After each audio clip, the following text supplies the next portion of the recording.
Ош шаарында Аялдар кеңеши коомдук бирикмесинин 100 жылдыгына карата Аялдар коомдо зор күч аталышындагы иш-чара өттү. Иш-чаранын жүрүшүндө Кыргыздын чыгаан аялдарын чагылдырган сахналаштырылган көрүнүш, маданият башкармалыгы тарабынан даярдалган концерттик программа тартууланып, улуттук колориттеги көргөзмө уюштурулду.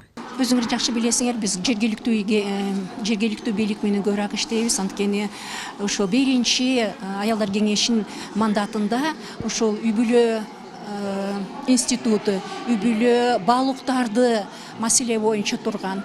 Азыр Аялдар кеңеши ар тараптуу иштеп атат. Өзүңөр билесиңер, эки тепкичтүү бюджет, республикалык бюджет, жергиликтүү бюджетти карап атканда да ошо аялдардын жергиликтүү кеңештердин депутат айымдары, бул ушул Аялдар кеңештеринин мүчөлөрү, мына улуттук курултайдын мүчөлөрү дагы биздин ушу Аялдар кеңешинин мүчөлөрү иши кылып, ар бир лидер айым ушул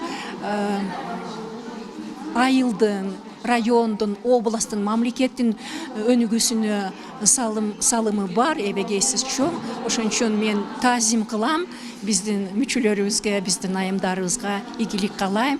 Мына бул биринчи старт Ош шаарынан баштадык. Өзүңөргө белгилүү болгондой, жакын арада биз аялдарга зомбулуктун күчөп жатканын байкай атабыз, көрүп атабыз.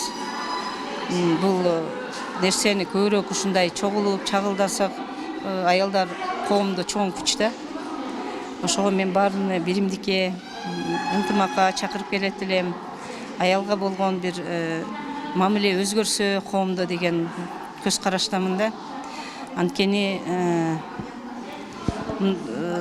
аял үйдүн куту боло албай калып атат. Ошондой эле аялдардын коомдогу орду тууралуу баяндама айтылып, коомдук иштерге активдүү катышкан, көрүнүктүү иштерди алып барган айымдар сыйланды. Бүгүн эми биринчиден бүт көрүп турган биздин Кыргызстан боюнча кыз келиндерди, аялдарды жалпы куттуктайм. Ушул Аялдар кеңешинин 100 жылдыгы болду. Бир кылым болуп туруп айтканга оңой, бирок ушул Кыргызстанда эң биринчи Оштон старт алып атат. Бүгүн буюрса баардык ошо Бишкекте дагы, жерлерде да болмокчу. Ошол менен мен чын дилимден баардык аялдарды куттуктайм.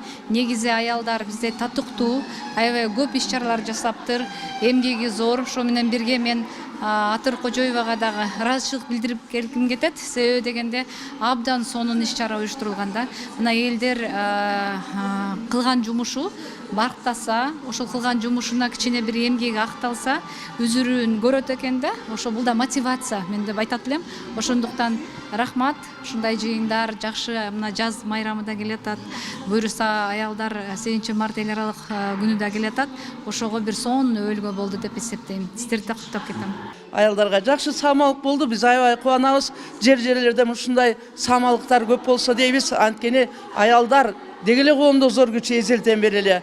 Биз дагы жалабаттыктар ушул Оштуктардан кийинки эстафетаны колго алдык.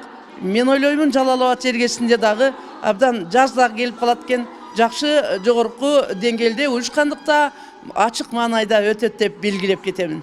Бүгүн биз Ош шаарына Кадамжай районунан өкүл болуп келдик. Мейманга чакырылып, өтө жогорку деңгээлде Аялдар кеңешинин ишини чагылдырып берген иш-чара өттү. Демек быйылгы жылда 25-жыл биздин Кыргызстаныбызда Аялдар кеңешинин негизделгендигинин 100 жылдыгы болуп жатат. Бул самалык, бул жакшы жөрөлгө биздин дагы областыбызга барат. Убагыда апрель айында өткөзөбүз деп турабыз. Бүгүнкү ушул жогорку деңгээлде өткөзгөн иш-чараны Атыргүлгө жана биздин ушу Аялдар кеңешинин төрайымы Алтыбаева Айнура Тойчиевнага чоң ыраазычылыкты билдиребиз. Рахмат. Иш-чара аялдардын кыргыз мамлекеттүүлүгүнүн түптөлүшүнө кошкон өзгөчө салымын чагылдырып, алардын кадыр-баркын жогорулатып, өлкөнүн жаңылануу багытындагы өнүгүү процесстерине активдүү катышуусун колдоо менен бирге жаштарды тарбиялоо, жоопкерчилигин күчөтүп, аларга туура багыт берүү максатында өткөрүлдү. Гүлжан Ажматова, Алишер Мусажалил уулу, Ош шаары.